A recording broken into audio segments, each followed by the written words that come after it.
Now, I haven't been lucky in love. This video is brought to you by Beyonce. Yep. Lucky in love. Hear it now. Travel back in time and hear it when it was a hit. Yeah. That's what it was called, right? That's how unimportant we are. We get sponsorships years later, and we're not even sure if it was actually called that. I'm pretty sure it was called that. Yeah. I know I whacked to it a couple of times. Right. Anyway, Anyway. Beyonce's kind of hot sometimes. It's weird. I can't explain it. But that has nothing to do with this. Maybe with a little bit with whacking. Yeah. But other than that, nothing to do with Nathan! this. Nathaniel. Anyway, you haven't been lucky in love. And I've had my fair share, but they've always kind of turned into weird, downward spiral hellholes. Yeah. And that's putting it lightly. But often I think of the times that I botched something up. You know what I'm saying? First of all, for a huge, fat, weird guy, I sure as hell have had more girlfriends than I should have had. Humble brag. No, I'm just saying, it's unusual. There's no, especially when most of the time I was avoiding trying to get into any relationship. Well, that's kind of how it happens. That's a strength. Which really solves the mystery of our friend the Guardian, because he's always trying to get laid. Yeah. Nothing happens. Nathan. Nathaniel. Yep. Anyway. That's a new catchphrase, by the way. Yes. Hashtag Nathan.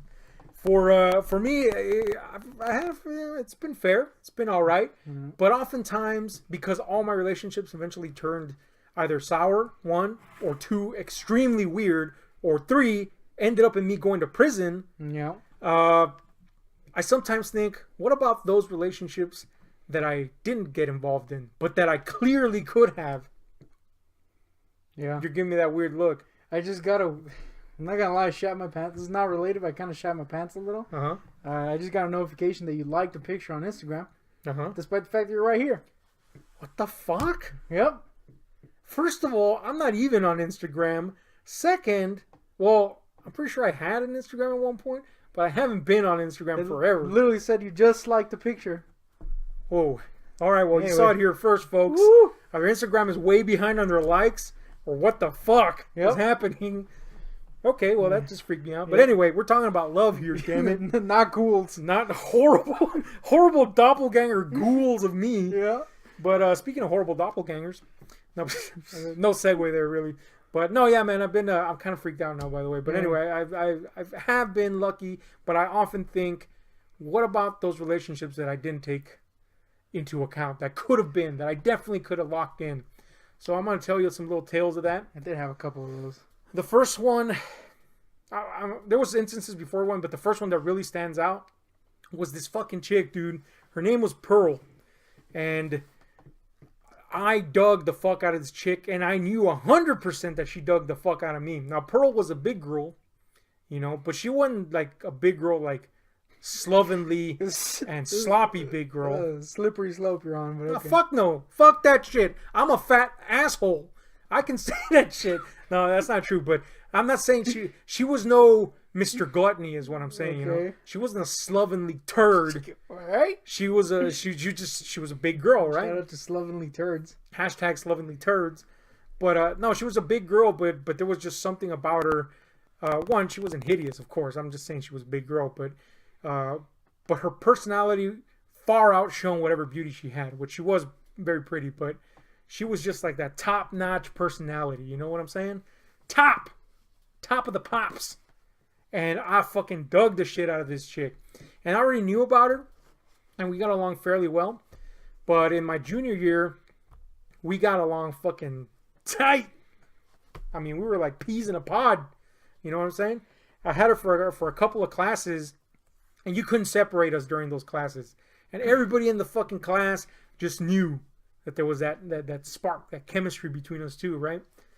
Well, in one of the classes, I had a teacher that, for lack of better words, I was always kind of butting heads with. In fact, this teacher was the one that called her father to exercise me. Oh, yeah.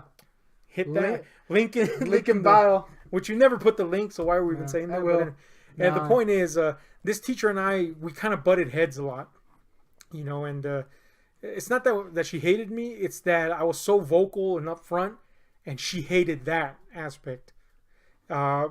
but we got along fairly well. But she saw that Pearl and I got along like fucking compadres, and she took severe offense to this because Pearl, like, again, she was a nice girl. And I don't want to say I was like this badass in high school, because I wasn't. You did do this a lot. Yeah, I did this for no reason.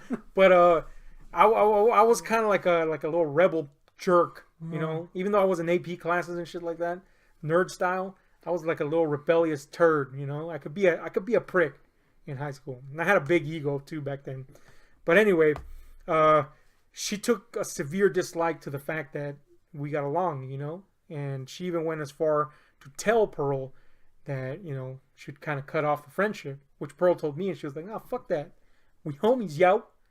She was gangster like that. But anyway, no, she really was, because she had a boyfriend who was a complete gangster, and she'd been going out with this dude for fucking ever, dude, like, shit, man, ever since like junior high. And it was like, these fuckers are gonna get married, and everybody fucking knew about her and her boy toy. You know what I'm saying? So no matter how good we got along, that always kind of put a stop to it. Like, well, I know she has a boyfriend, you know, even though I knew in my heart of hearts that I could have just asked her right that fucking moment right there, and she would have been like, "Fuck that asshole, I'm with you, fool." But I didn't do it. I never did it. I pussied the fuck out, dude. Well, the next year I'm in the yearbook class, and I have her in there with me. The coolest class. Fuck yeah, it's the coolest, because you don't do shit, and you get to fuck up the yearbook, which, believe me, I did. It was pretty awesome. If you ever see those collages in the yearbook that I was involved in, there's a bunch of hidden surprises there. But anyway, me and her are in this class together, which really just meant that we were bullshitting the whole class. And this year, dude, she's hitting on me heavy. And I'm like, dude, everybody around me is telling me, you gotta ask Pearl out, man.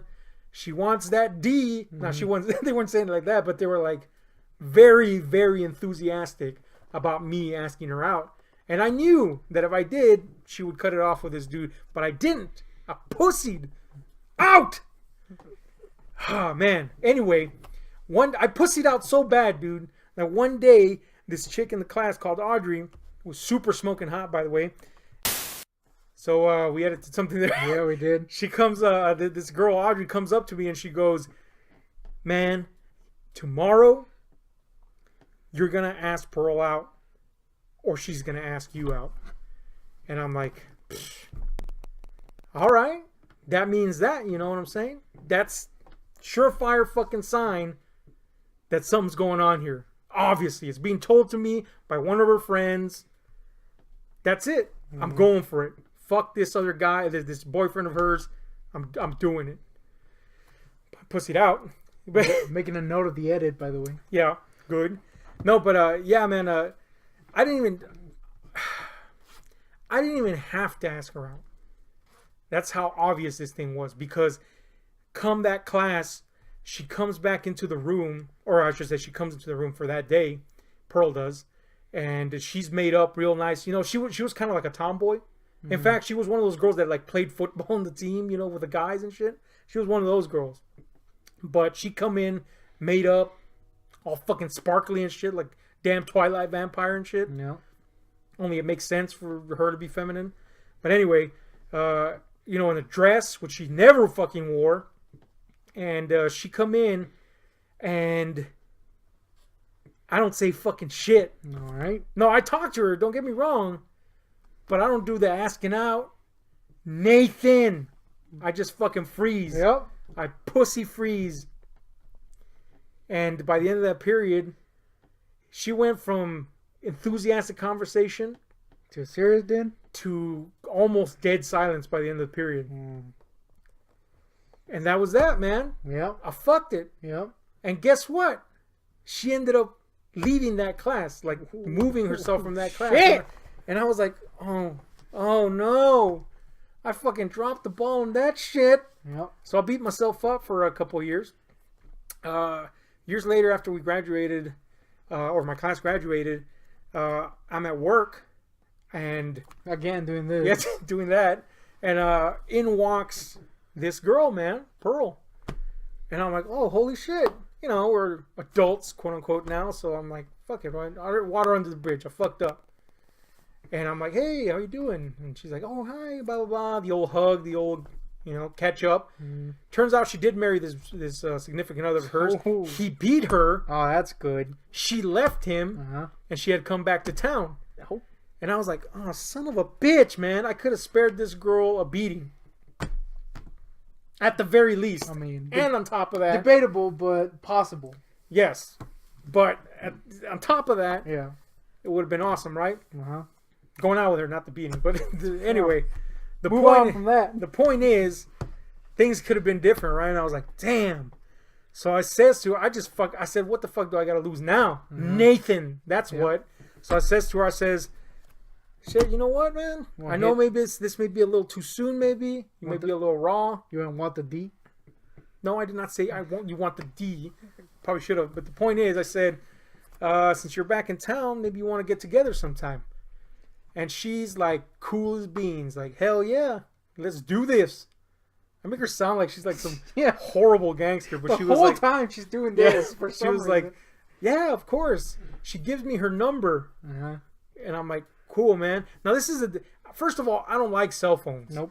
And this is the days back when cell phones were either huge or annoying as fuck, even more so than they are now. So one, I didn't have a cell phone. Two, even if I had wanted one, I probably wouldn't have got one. But anyway, so I write down the number and I stick in my little work shirt there. And I'm like, cool, man, I'll call you up and we'll do something. And she's like, cool. And so anyway, we catch up a little bit more. I find out that she's working at the Kmart. And I'm like, cool, man, whatever. So that whole day, dude, I'm fucking walking around. You're doing that faster now. Yeah, like I'm the fucking Don Juan and shit. Yeah. I'm not. Because by the end of the day, I get home and old Guardian stops by. We catch up on our little day there, and I tell him, dude, let's fucking have Pearl came, and I'm about to come too. And he's like, oh shit, for real? I'm like, yeah, man, got her number right here. Oh no. No number. Yeah. Dude, my fucking nuts receded into my body. Modus. And I'm like, what the fuck? Where is this number? But then I go, wait a minute. She worked at Kmart. Yeah. Gotta, So you go over there? Yeah, gotta hit up that Kmart. Dude, I go to Kmart. I must have asked every motherfucker in that Kmart, the fuck is this bitch? Which is why they didn't tell you. Yeah. And they were like, oh, I don't know what the fuck.